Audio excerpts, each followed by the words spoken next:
2016 legislative session ended in a chaotic mess last night. Listen to some of what happened in the last half hour. Speaker has an amendment at the desk. You just said we were going to final passage, House File 622. Discussion. Mr. Speaker, wasn't that a primary amendment? He has my amendment. I got one at the desk. He has my amendment, Mr. Speaker. Further discussion on the bill. House Speaker Kurt Daudt was muting microphones to move things along. Governor Mark Dayton calls it a tragedy that lawmakers adjourned without approving a package for public works and transportation projects. Ashley Roberts joins us live from the Capitol. Ashley, what happens now?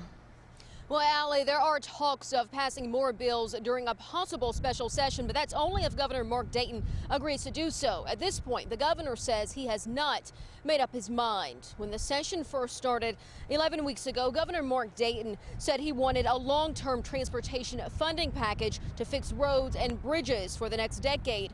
Lawmakers debated different ways to pay for all of that work: a gas tax increase, license tab fee hikes, borrowing, and even surplus money. In the last hour of the session, House Republicans came up with a one-time funding plan for road and bridge repairs, but then Senate Democrats added some extra funding for the proposed Southwest Light Rail. The bill couldn't get back to the House before representatives ended the session for the year. When asked about the possibility of a special session on WCCO radio this morning, Dayton said he needs to speak with the legislative caucus leaders and go from there. In other words, Dayton says he is undecided. A real tragedy that the bonding bill didn't pass. There's $1 billion of really good projects throughout the state: transportation, some higher education, some areas of water quality improvement. So it's important bill for many parts of Minnesota, and I'll certainly consider it.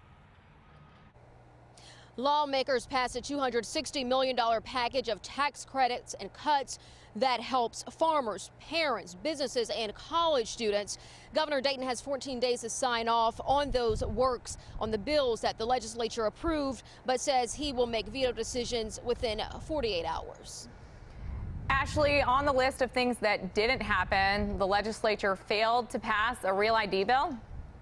Yeah, that's right, Allie. The federal government implemented a 2018 deadline for Real ID compliance for passengers to board domestic flights. Governor Dayton says that's something that can be resolved in the next legislative session unless there's a special session. Ashley Roberts live for us at the Capitol. Thank you.